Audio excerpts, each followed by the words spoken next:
And welcome to our media availability with Louisville student athletes Marissa Russell and Olivia Cochran. Just if you want to raise your hand if you have a question, we'll pass the mic to you. And as a reminder, just please state your name and your media affiliation. And if anyone connecting with us on Zoom, if you'd like to ask a question, just use the raise your hand function, and we'll get to you as soon as we can. With that, we'll open it up for questions.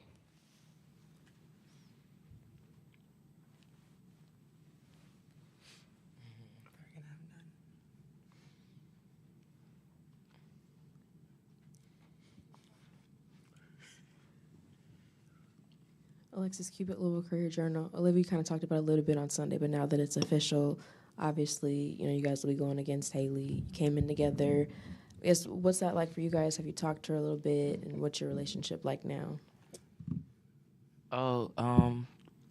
Like I said yesterday, Haley was a great teammate. I'm wishing her the best. But at the end of the day, we got to survive and, move forward. At the end of the day, this is basketball and it's competition. So I'm sure as well that she wants to compete as much as I want to compete against her. So it's no bad blood, all love. And I'm wishing her the best. I know she's wishing me the best. So that's all I got to say. Yeah, for sure. I think the big thing too, like we're playing against TCU is the biggest thing too. They're a really good team, top ranked team all year, all season. She's a great player. We know that. We played with her for 3 years. But like I said, like they're a great team, and we're going to prepare to play that team.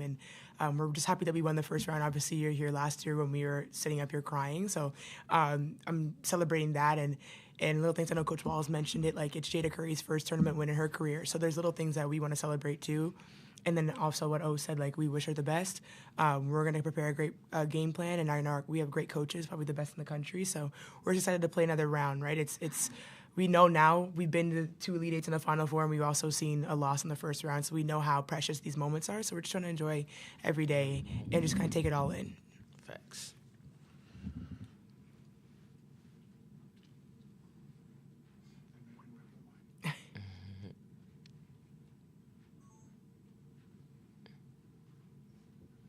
Stephen Hawkins with the Associated Press. I'll kind of ask you, kind of leading off that, like you said, you guys have had a lot of success, and just talk about trying to get back there, but also facing a TCU team, like you said, Haley and a lot of weapons, Sedona and Madison, all that.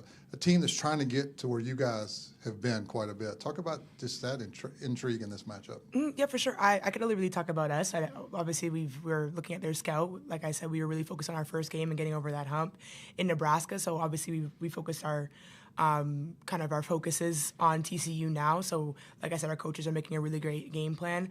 I know we're pretty darn good, and I know we have a lot of weapons in ourselves as well, too. A lot of new young blood. Just kind of these girls are going out, and we talked about them all year. All our freshmen, our newbies, our younger players, they're fresh, and they have a lot of skill, and they're very confident. And I'm confident in our team. Obviously TCU is a really good team. But when you go into March, you're kind of solidifying what you have in your unit, and I feel like we can match up against them very well. Also, what Rich said, being mental focus. Like you have to have mental focus.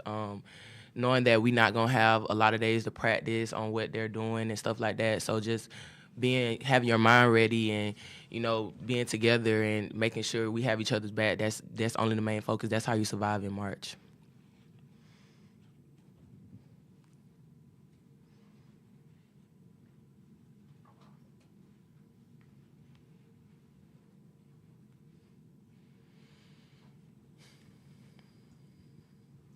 You guys have obviously had a lot of success. You know what the standard is at Louisville. In today's, game, there's a lot of transfer movement. You guys have played at Louisville your whole careers. Why? Why Louisville? What made you decide to stay when I'm sure you guys have had plenty of options to leave? But what was special about Louisville that made you want to start and finish your careers here? Yeah, for sure. I think my girl sitting right next to me, she was the first person I ever met when I came on campus, and she's a true friend, a sister to me. And I think that the bonds we've made over the years, you can ask either of us. We played on 5 very different teams because of that landscape, the transfer portal. And I can only speak for myself, but I've made incredible friends. Coach Walz and the coaching staff really hold us to a high standard of being good people and good teammates and good human beings in a community, especially in the community of Louisville. So that's why I stayed. Like, it's easy to be loyal to this program just because of my teammates alone, our fan base, my schooling. I'm doing my MBA, my master's for free. Thank you, Coach Walz. And that's a huge thing as well too, right? I think a lot of these kids, I'm 23 now, I could say kids, a lot of these kids are kind of losing sight on that loyalty aspect and that long term, or kind of sticking out some of the tough times and the good times and roller coaster of what college athletics are or is. And that loyalty really pays off because obviously we're here. And we get to kind of instill what we learned over the years in these new girls, and we're leaving our legacy. And that's kind of a reason why I stayed as well, because it's like I knew I wanted to leave a legacy on this school, and I think we did a pretty good job and are doing a good job of kind of finishing off our career here. Yeah, for me, like Rich said, it was more. I committed to Louisville because, like, the family-based atmosphere that they had, and I'm big on family and loyalty and, you know, just being there for each other, and that's what stood out to me. Like you said, I could have went to any school, but I chose here because, like, that stood out to me. They was very, like, truthful, and, you know, looking into the information about Louisville, like, they have a winning culture, and that's what I wanted to be a part of. Even though, like, we didn't go where we wanted to last year, we still, like, always in the talk. Louisville is always in the talk, and, you know, I love that for us because, like, everybody can say this about us, but we're always flying in March, and, you know, that's why I love Louisville, and that's why I stay here. Louisville is home. First, and then we'll go to Kate. Yep, right here. Marissa, follow up. You were talking about your postgraduate work. What are you getting it in? And do you think, like you said, players are losing focus of loyalty, but do you think in this time and era that a lot of players are kind of losing focus on the education part of this?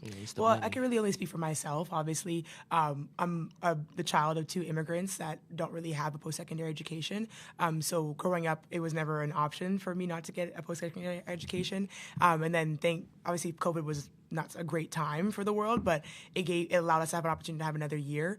So my parents were like, well, free master's. So I'm doing my MBA right now, and it's amazing. It's difficult to do this and be a Division I athlete for sure, but it's very doable. But like I said, I can only speak for myself. But there's a lot of things that don't involve money in my pockets that are also really beneficial as being a Division I basketball player, and we might see that kind of disappear now with this new landscape. I obviously don't know all the details and things like that, but I think it'll look very different from the 5 years that me and O were in college as well. But like I said, I'm super grateful to have this opportunity. My parents wouldn't have it any other way, and I'm just really proud of me and O because she's the first in her family with the graduating, and I'm the second in my family. So it's bigger than basketball in this sense, right? Too. Yeah, both of my parents were Division I athletes, and neither one of them graduated. So for me to be the first to do that is awesome. Because like I said, when I was getting recruited, I know like we wasn't talking about money and NIL and stuff. That wasn't a thing. So I came like to school to win championships and the travel and stuff like that. So I wasn't looking for money and stuff like that. But when it came about, I was like, oh, that rings a bell. Yeah, that's nice. But I wasn't focused on that. I grew up. I grew up in a good family, so like money was never a focus for me. It was getting your education and my mom like going to school for free, even though it's not free, but like you got to work for it. So that was the plan, and that's what I stuck with. But I'm thankful for it. I'm Katie Barnes with ESPN. This is for both of you. It's come up a couple of times about how your last season ended earlier than you wanted it to. I'm wondering what lessons did you learn from that shortened run that you're applying to now as you head into this matchup with TCU? Yeah. Okay. I was about to say, it definitely left a bad taste in our mouth just because that, like Rich said, that could have been our last, game last year. And thank God for COVID. But I think mainly have you heard that before? Not thank God for COVID, but y'all know what I'm saying. Like we got an extra year. So like I'm appreciative of that. Even though things didn't go, we stuck on that. Like we have to get past that. Like we got to get over that hump, and we just kept working for it. We put the freshmen on board. They've been stepping up big time. Just having each other's back and not trying to focus on what we did last year and what we're doing now. You know what I'm saying? Not being stuck on the past. Yeah, for sure. I think that too. When we lost in that first round game, it was obviously a shock. Like I said, we have a standard here at our school, and I think we were the first team in Coach Walz's history to lose in the first round, and we didn't want to make records in that sense. But those things do happen. Unfortunately, it happened to us, and we didn't want to be a part of that. But there's a sense when you're sitting there at home and you're watching 5 other rounds, it's painful. It's terrible, and you have to, like I sat there and counted, we waited 8 months to get back to the first round. And that's a hard thing to kind of sit with for 8 months and kind of hit reset. But it was motivated for us, and we learned toughness. I think that we lacked a little bit of toughness in that sense. Like if you remember the game, we were up 18 at half, because I remember it very vividly. And we lost that game, and it's heartbreaking. Even now, I could still feel the pain that I felt, because it's like you feel like you let not even just yourself down, but your teammates, alumni, and things like that. It's to this day I still feel bad, but I'm so happy, like O said, that we had an extra year to kind of come back, because we wouldn't want to end our career on how that ended. But I think that we have a lot of returners, me, O, Jada, Nyla, that kind of have that and can instill that confidence and that toughness into our freshmen, because we tell them, like, you don't want to feel what we felt last year, and that's huge too in our practices leading up to coming here. We have time for one more question here. You talked about you didn't want your freshmen to feel the way that you felt. You kind of got over that hump in terms of that pressure of not wanting to repeat it. And just to put kind of a finer point on it, I guess being in this position, you're not hosting, you're on the road. Do you feel like you're dangerous without some of that pressure? I mean, great question. I think the last 3 years We we haven't haven't been hosted. We played our junior year. We played Texas at Texas and upset them. That was pretty awesome as well. We always feel dangerous. I think anytime we're always underdog. People don't like us. People don't like Coach Walz, and as an extension, they don't like us. And we've always lived with that for the past 5 years. So it's just a regular. What is it? It's Saturday. You know what I mean. But like we said, we have a great game plan in place. We're gonna listen to our coaching staff. We're gonna go out there with toughness and believe in ourselves, even if everybody else doesn't believe in us. And that's a chip on our shoulder. And that's what Coach Walz has kind of raised us in this program to believe. So we always feel dangerous. Always. She answered it great. Thank you. Well, ladies, thank you for your time, and Thank you. good luck Thank you. tomorrow. Appreciate it.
All right, welcome to our media availability with Louisville head coach, Coach Walz.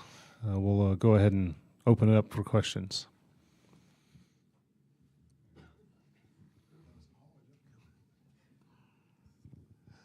Stephen Hawkins with the AP. We talked a little bit about it last night, but TCU, when you look at obviously everything that they've brought in, all the different pieces they put together, just talk about what you've seen as you've watched them on film and now kind of turned your attention to that team.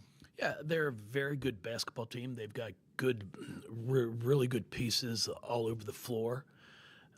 They shoot the ball well. Obviously, great post play. Guards that can attack. Yeah, it's a really, really good basketball team. Obviously, we've talked about it a little bit. You know Haley, you know Sedona. You've coached both of them. Just talk about what works so well with those two on the same team. Well, I mean, like, what do you mean? I mean, they're both great players. Like, well, what the hell? I mean, it's not like they've reinvented the game here. You know, it's like, oh, two shitty players we just made great. I mean, they're really good players. They're really good players, and they've got other really good players around them. You know, so one thing about this game, I mean, our Final Four runs, our national championship games, like, it's not one player.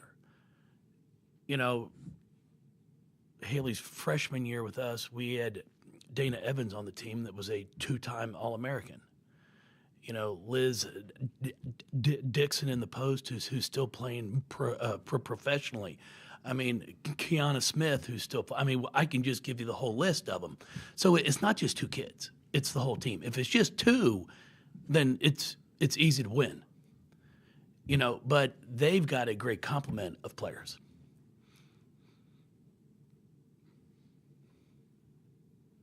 Sounds good, everybody. Any other questions for Coach?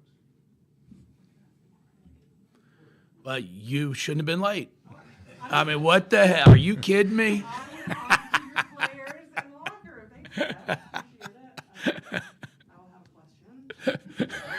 Unbelievable. Here we go. Ask the same one. Well, did you steal my spoiler question? No, All right. no. What's your spoiler one? Well, no. So I'm just curious. You know, you haven't hosted for the last couple of years. One of those you did upset a hosting team. So are you relishing the opportunity to play spoiler here? It's just next game. It's really the next game. I mean, even when we've played at home, we've had games where, you know, we got beaten the second round game hosting once. So you're not really too concerned about where you're playing. It's the opportunity to play.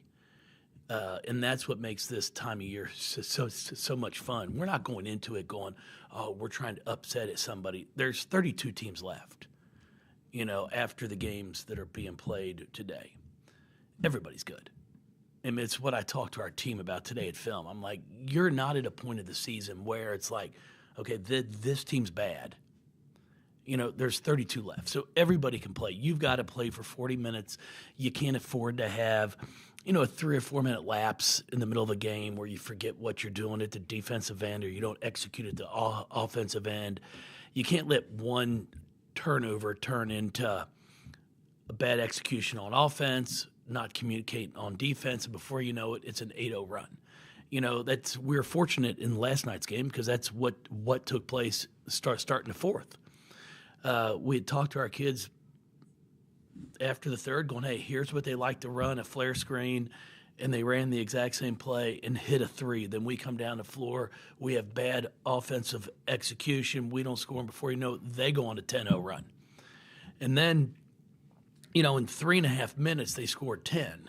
And I think the other three quarters last night, it was maybe 16, 14, and 14. I was like, guys, this is our problem. We'd actually defended extremely well. And then the next 6.5, we give up 4 points. So those are the things you just can't afford to have. And we're fortunate to come out with a win in last night's game. So our kids know that. And it should be a great basketball game tomorrow.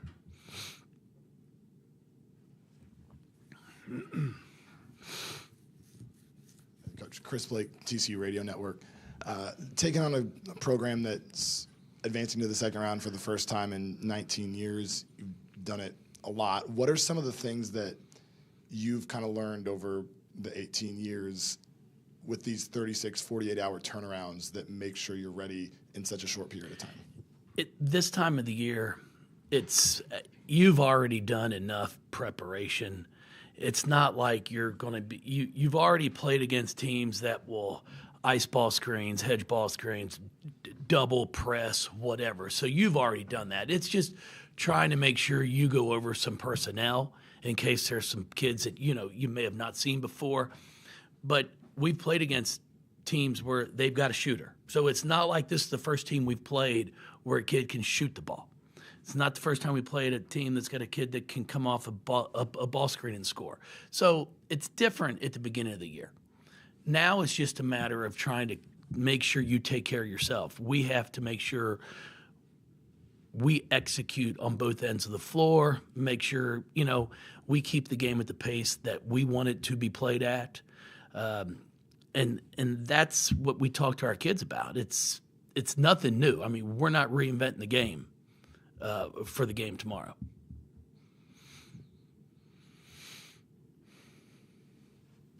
Okay, there's.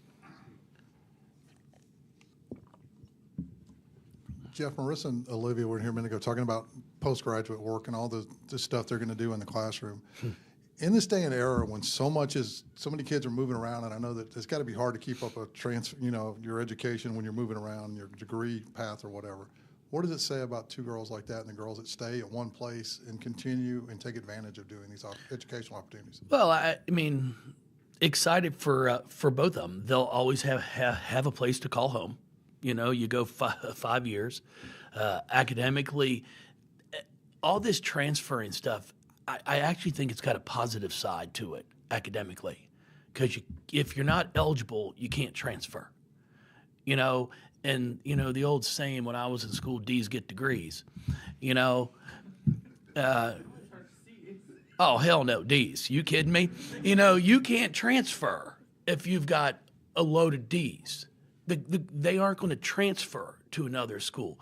So I think in some ways, because a kid I might want to transfer, they're actually more focused to make sure they're taking care of business in the classroom.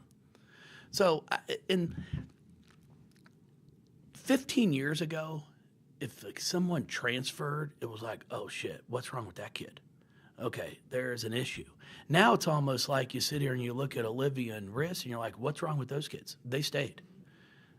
But I will say the hard thing about all of this for so many of them is I do worry about what's going to happen when they're finished with basketball and they've got to get a real job. And all of a sudden they have a bad week at that job and they just say, I'm transferring. Well, that ain't how that shit works. Like, you better find a job first. Like, it's not something we're teaching them in some ways, and I talk to my kids about it all the time. I don't want anybody to stay that doesn't want to be here. But if they think you're going to come in and everything's perfect the entire time, you're delirious. You really live in a fantasy world. And the kids that are able to go, okay, I've had a tough week, but how can I change it? Because I promise you, it's what I tell them all the time. I'll ask them before they come. When they decide I'm coming to Louisville to play, I ask them, what do you want? What are your individual goals? Don't give me your team goals. I want to win a championship. It's what every kid says, and I think it's great. But what are your individual goals? Some will say, I want to be a pro. Perfect. Well, we know what it looks like. We've had 17 kids here drafted at Louisville. That's not counting the other places I've worked, the professionals that I'm just here at Louisville. And that's not counting the ones that have gone on to play in Europe. We know what it looks like. Are you sure that's what you want? Because it's not easy. Because that day that you are studying for an exam the night before, and it's a big exam, and you come to practice that day and you're not really focused, that's not acceptable. So I'm going to get on you. And then I've got players that I want to have a great college career. And then afterwards, I want to maybe get married, have a family, and be a professional, but not on the basketball side. Well, those are the kids after practice. You might ask them to stay for 10, 15 minutes, work on some free throw shooting, work on your three-point shooting. But the ones that want to be a pro, they're the ones that are staying for 45 minutes. Because we're just not trying to get you better for the 4 years you're here. We're trying to help prepare you for life after. And, sometimes it gets hard. And the fun thing for me that I enjoy are the ones that call me back, that have been playing, that are like, hey, you help prepare us for this. Because, man, it's a business. It is. You get to the professional side of things. You go over to Europe as a guard, they're expecting you to score the basketball. And when you go over there and you're scoring 6 to 8 points, it is not they call you into the office. And then they call home to try to, hey, we really got to have her do better. They just get you a plane ticket and send you home. And kids are like, oh, shit. I'm like, well, it's reality. We try to prepare you for it. I mean, we had a situation with one of our past players that she was picked up on a team in Europe, put into an apartment with another teammate. She played really well the next night out. The following day, her roommate was packing, and she's like, well, where are you going? And the kid that played for me she came up to me, she goes, well, you took my spot. They cut me. It's the real world. So those are the things that we're trying to help some of them understand. Life's tough, man. There's going to be some tough times. And every once in a while, put your head down, figure out how to fix it, and go from there. Now, I've got no problem with the portal. It's been good to us. I mean, it's been real good. So everybody gets upset when one or two decide to go. It's okay, because we have benefited from it as well. We have a question right here in the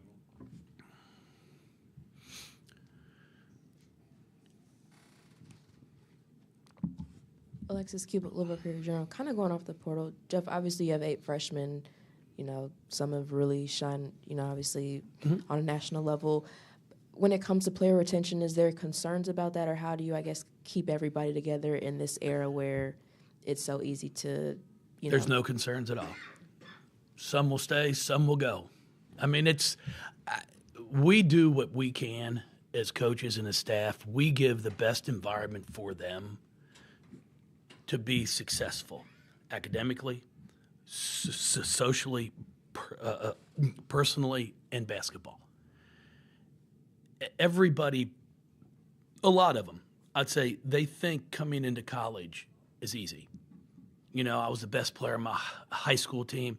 Well, everybody out here was the best player on their high school team. There's not one player who was the worst player on their high school team who's playing in this game tomorrow. They're all elite. And then you try to explain to them, you're coming in a lot of times as a freshman at 17 and 18 and playing against 24 and 25, shit, a 30-year-old anymore. Like, are you kidding me? With 2 kids. Like, you just don't know it's different. So all of a sudden, you're looking at a 17-year-old going up against a 22 and 23-year-old. And over those 4 or 5 years, the changes that take place in a female are amazing. How much stronger they get, how they've matured, they've developed. And you can tell, you can sit out here and watch these games and be like, yeah, she's a junior or senior. She's a freshman. So when all of a sudden they don't get what they want, they think, well, I'll find something better. And that's just part of it. So, do I hope everyone stays? Of course. They're great kids. Do I expect it? I don't know. I mean, I think as a coach, you're extremely naive if you don't think somebody's going to leave. So then, you find out here in the 25th? Is that when the portal opens? Yeah. And then, you sit there, you find out who's going to stay, who's going to go. And then you find out who's left someplace else. And, I'm not even sure why we put names on the back of jerseys anymore, because it's not like they stay for long enough sometimes.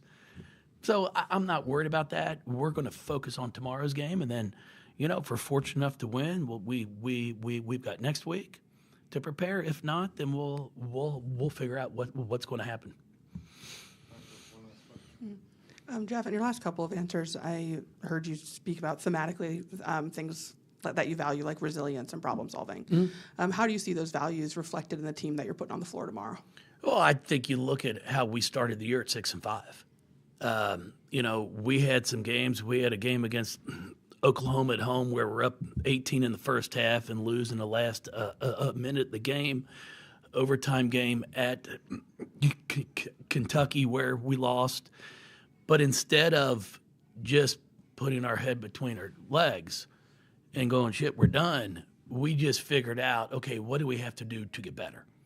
And just kept getting better day after day after day.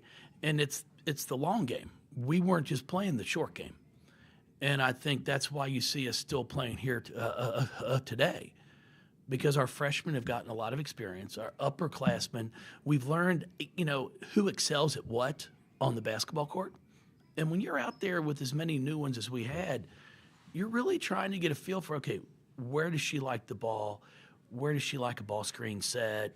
When are they going to shoot? So that I know when to go and rebound it. And that's the resiliency as we've continued to grow. And we've had some games where some really some great games where we've pulled out at the end. And then we've had some tough ones as well. But we wouldn't be here if we hadn't had the growth that we've shown from day one to now. Coach, thank you so much for your time, and Thank you. Good luck tomorrow. Appreciate it.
To our media availability with TCU student athletes Haley Van Lith and Madison Connor. We'll go ahead and open it up to questions.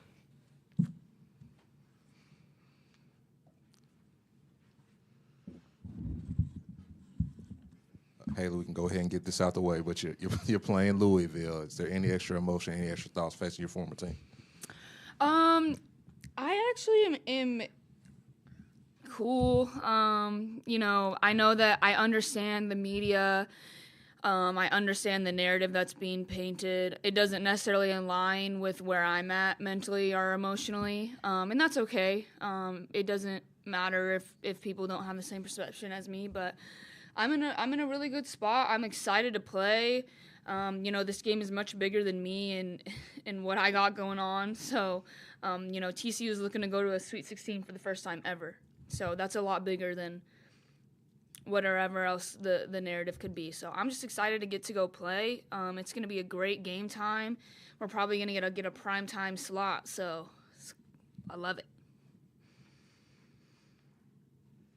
Haley, you broke the single season record for assists in yesterday's game. How important was that to you, not just in being able to show you're the full playmaker package, but also to have that record here? Yeah, I actually didn't even know till this morning that I did that. But no, it's been awesome. I think it's destiny that it happened here at this point in my career under Coach Campbell and these girls. Yeah, I mean, I couldn't have done it without my teammates. You know, an assist is a two-way street. I have to pass it, but they also have to make the shot. She only does it sometimes. I think she misses on purpose sometimes. I'd like to look at how many assists you have from me. So we'll double back. Somebody stat that. Yeah, somebody stat that. Actually, I think I'll take a third of your assists. No, it's awesome, and I'm super grateful for that recognition and that title. And you know, the goal is to keep racking them up. So I'm not finished yet. Alexis Cubitt, Louisville Courier-Journal. Haley, kind of two-part question. I guess when you transfer, obviously went to LSU after Louisville and then now here. I guess what goes into that process? What are you looking for at your next stop? And then what are your, I guess, memories of playing at Louisville for those 3 years? Yeah. You mean next stop as in like the WNBA or when I was in the transfer portal? Just the transfer portal process and then just memories of Louisville. Yeah, I mean, I think when I chose TCU, I was really looking for a system much like TCU, our system here, just a ton of spacing, very unique personnel that opens up the floor for me where I can, you know, be a playmaker, what I do best. But also a system that will challenge me to open up new parts of my game like I have with playing the one a little bit. And I would say I have a lot. One of my best friends plays for Louisville still. Probably going to be a bridesmaid at my wedding if I ever get married. But yeah, I mean, it's the people that I remember most. And, you know, we did go to a Final Four. That's life-changing. A lot of emotions there. So, you know, it was a positive. I look back on it positively. Marissa, yeah. Me and Marissa, man. Room 112. Madison, Stephen Hawkins with the AP. It's talked about, obviously, TCU trying to get to the Sweet 16 for the first time. You've been there. Haley's been there. There's quite a few other girls on the team that have been there, been to championship games. What is it about this group that's been able to come together and kind of cohese to get to this point and try to get farther? Yeah, I mean, I think we all came here for that reason. You know, I think we all wanted to build a program and get to this point, and obviously see how far we could take this thing. And I think the experience that we have on this roster is going to help us. Obviously, we haven't played in a Sweet 16 or in this type of game together, but all of us have been there in different journeys and different parts of our careers. So I think that that's something that we kind of have as well as other teams. I mean, other teams have a whole bunch of transfer players that have also been there, but I think our group gels so well, and this is something that we've been working towards the whole season. So I think it's gonna show here in these last couple games.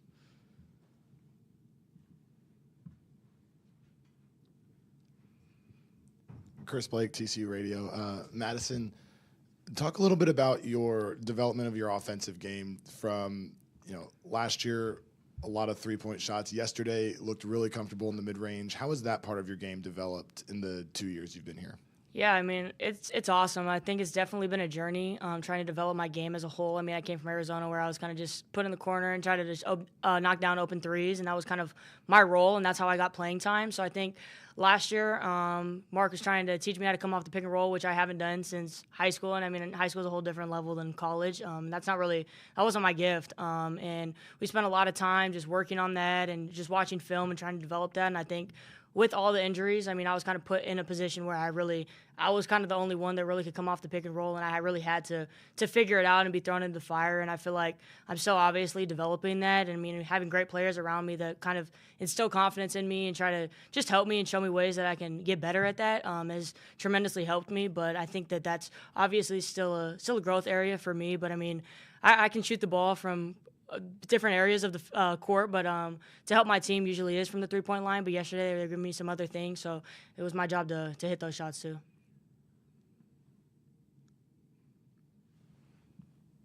Any up here in front?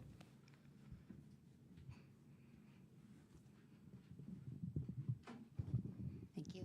You guys have talked about, both of you, how hard to kill you've been, especially on your home floor. Tomorrow night will be your last time playing at Schollmaier. What does that mean to you, a chance to finish the season undefeated with a trip to the Sweet 16 on the line? Yeah, I mean, I don't think we could ask for a better opportunity. All those things that you just said, like chance to remain undefeated, chance to go to a Sweet 16. The last time for, what do we have, 7 seniors? 7? Yeah. Seniors / 7 years / 5th year. Slash graduates, whatever. Yeah, it's 7 of our last time to play here. So I think, there'll be an added emotional component, but I think we're going to have a great crowd. I think Louisville traveled pretty well too, so I think it's going to be a great combination, and, I think it's going to be one of those environments that you live to play in. I'd say the same thing. I think it's going to be a great opportunity for us. Obviously, there's a whole bunch of emotion. It's your last game here, but I mean, most importantly, you have to handle business. As going to Sweet 16 is our goal. So, Haley, what just stands out about Louisville when you guys kind of just watch their film? Yeah, they are extremely active, athletic. They have very talented guards. They have unique, versatile post players, stretch fours. They're untraditional in some things, and we're definitely going to have to come out and play well. It's not a team that we're taking lightly, but I'm also, I being in that program, I know that they definitely are going to have a chip on our shoulder. When I was there, we always had a chip about us, and probably is why I also play like that still. So we're going to have to come out and be intense and match their intensity, and we'll see if we're up to it. Any other questions? Well, ladies, thank you so much for your time today, and good luck tomorrow.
Welcome to our media availability with TCU head coach Mark Campbell.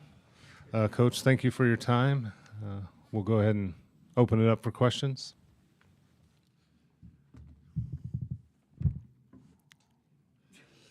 If you wear those shoes, you get first question. Hey, Jay's, yeah. First question for you, Coach Campbell. After yesterday's game, you guys have had a chance to watch the film. What stands out to you about this Louisville team? That they're really good, and they do a great job. He's just had incredible success there for a really, really long time. And what they do well is they try to speed you up and force turnovers and make the game a little chaotic. And they've done it all year, and so they're good at what they do. And then they're very athletic, great in transition. Seems like Cochran's been there forever. Just a great post player down there in the middle. And so, and then they got those two guards, especially Curry, who can really shoot it. And then a tremendous freshman that's out there. And so they're here for a reason. They've had a great year. And they find ways to win. So they pose a lot of problems, and we got our hands full tomorrow.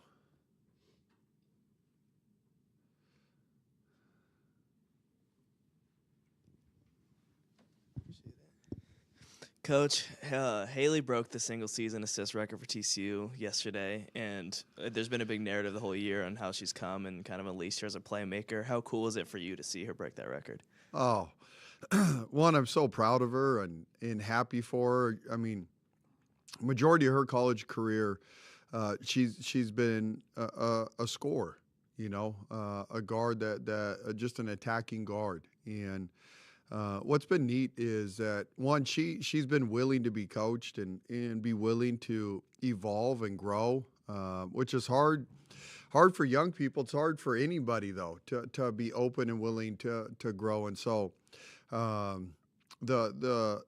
was the goal, that I thought she had a passing gift and an elite vision from just studying her and as long as we've known her. And so I think our system does a great job putting kids in space, and because of our personnel and our shooting ability, the court's open. And I think really Haley just needed, one, she needed the opportunity to have the ball put in her hands. Two, she's so dynamic, she needs space to be able to manipulate the game and attack people.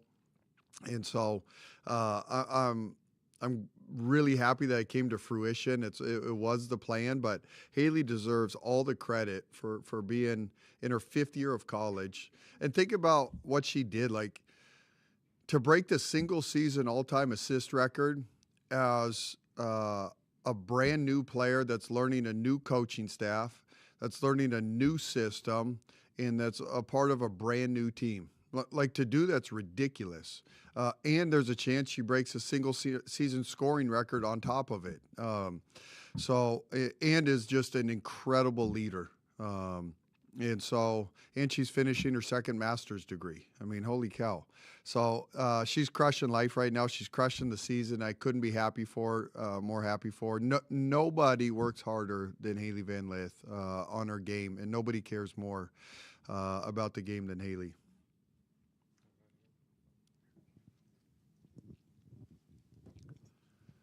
There's been a lot of noise from about Haley facing the former team. A lot of it coming from us, obviously. But with her and just her approach in general, she's made it about the team. She said earlier, like, there's bigger things to worry about, like getting to the Sweet 16 for the first time. What can you just say about the way she's just kind of handled the noise this week and really just in general this season? Haley's so mature and wise with how she manages any narratives. Obviously, that kid is under the spotlight. Everything she does, good or bad, gets scrutinized unfairly.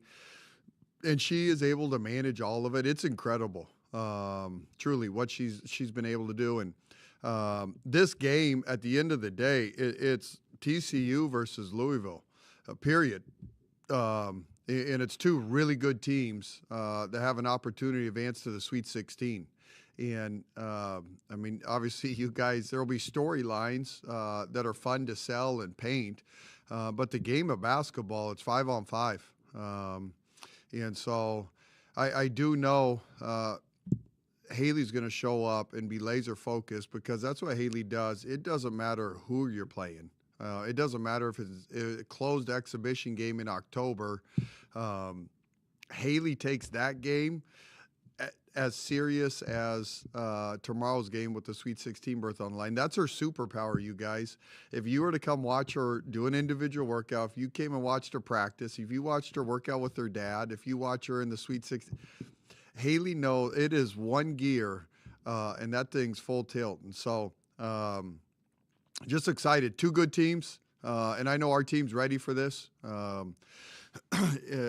They're built for March with all how old we are and all their experience, and so they are really excited for tomorrow to get here. We all do like a good storyline, you know that. No doubt. You're supposed to. It sells. Anyway, like you kind of just got on to what I was going to ask you about. All the experience you got players who have been to the Sweet 16, to the Final Four, to the championship game. But yesterday was the first time they played in one of these together. So talk about what you saw and how that does kind of drive this team to know what to expect on these short turnarounds against good teams and to try to get to that next level. Yeah, for sure. I mean, they're so mature. Like halftime, it was just an easy talk of take a deep breath, crack a few jokes with them.